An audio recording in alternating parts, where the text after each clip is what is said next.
such an idiot. I always do this. Why did I take the 580? I'm gonna be late. Again. God, I'm so tired of being late. Maybe I should get off. Of course, no one's gonna let me get over, are you? No, of course not. Always acquiescing to everyone. I should just cut in. Just do that all the time. I do it about everything. And then I end up late. Ugh, you look like the Walking Dead. You look so pale. This can't be how I'm supposed to look. I'm always so tired. I should go somewhere. I should take a vacation. Oh my God, it's him. Please don't see me. I look awful. Please don't look over here. What am I doing? It doesn't matter if he sees me.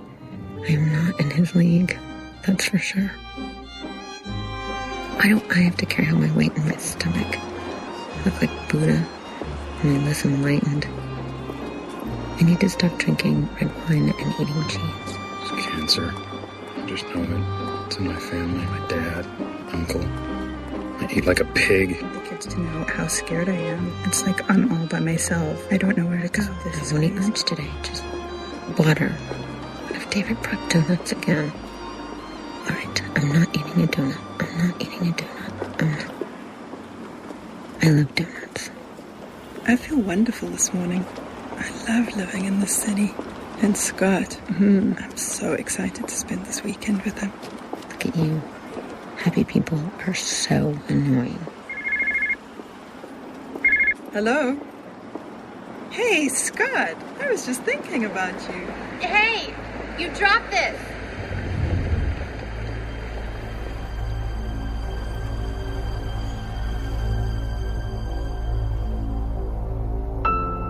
I'm willing to change.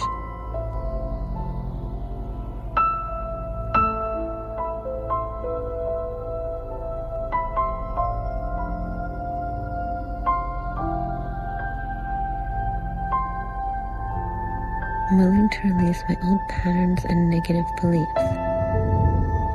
The power that created me has given me the power to create my new life. I choose positive, fulfilling new thoughts.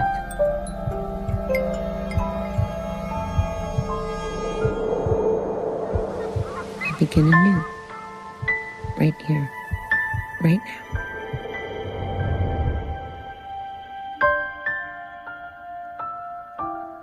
All of us are on a journey, whether we know it or not. We are all on a journey of learning to express our full potential in this world. Most of us have learned to view our thoughts as a reflection of the outside world, a reflection of what is happening to us. But what if that's not how the universe works? What if, with every thought you think, you are actually creating your present and your future? What if you are creating the story of your life with the very thought you are thinking now? Then perhaps, if we are willing to change the way we think, wondrous new possibilities would begin to reveal themselves to us, and our lives would move in a whole new direction.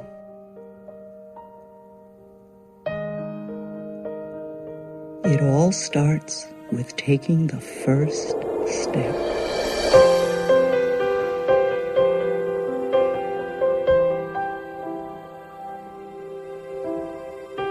Every thought we think and every word we speak is creating our future. It's as though our thoughts go out into the universe and are accepted and brought back to us as experience. You become what you think about, whether you want it or not. The thought that you are thinking is vibrational in nature and therefore attractive in nature.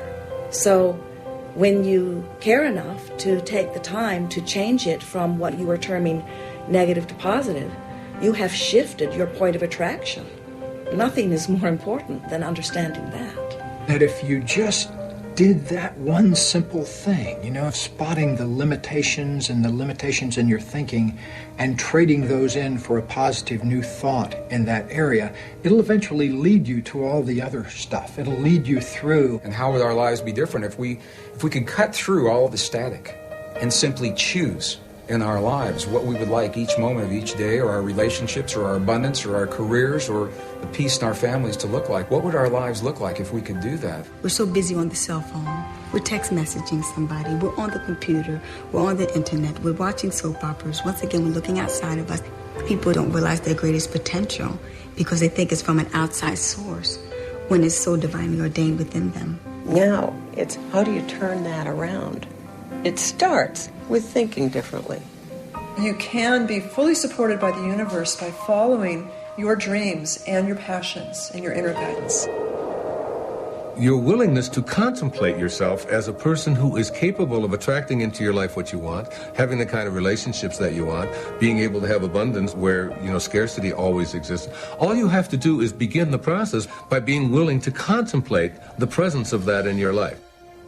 I started to be introduced to looking at the world in a different way. For example, through Louise's book, You Can Heal Your Life, which was very influential to me early on, when I thought, wow, there's something about the way I think that may be influencing what's happening in my life. We now know that we can rewire our patterns in our brain with cognitive behavioral therapy or affirmations. It changes the way our brains are wired, and they light up differently.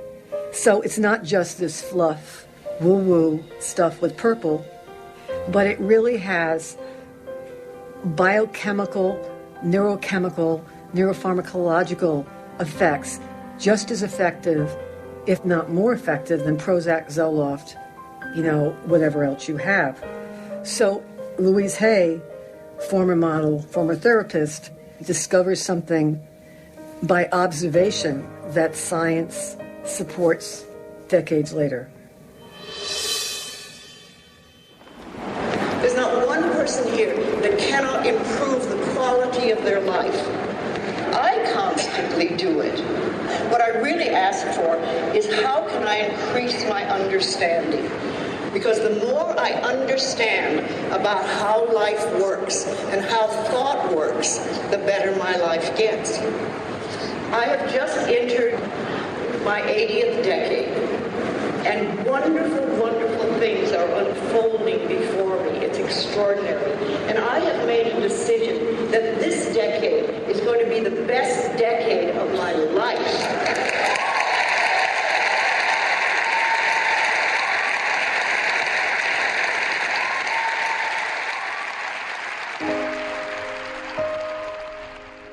My life, as far as I know, was very good until I was 18 months old. And then everything hit the fan. And my parents got divorced, and I was put out into a foster home. And then later I came back with my mother, and then I was about 5 years old when she remarried. And she remarried what turned out to be a brutalizer. We didn't know that at the time. So the next 10 years of my life were very, very challenging. There was a lot of physical abuse and sexual abuse. I grew up in a family where really you were taught that you were no good, you were worthless, nobody loved you, and nobody would love you. And when you have that belief, then life gives you those experiences. I was raped by a neighbor at one point, and the man got 16 years for it. There was another neighbor that was after me. This was all when I was very little. And then about the time I became a teenager, my stepfather stopped beating me and started to have sex with me. And that was much harder for me to take. So I left home at 15.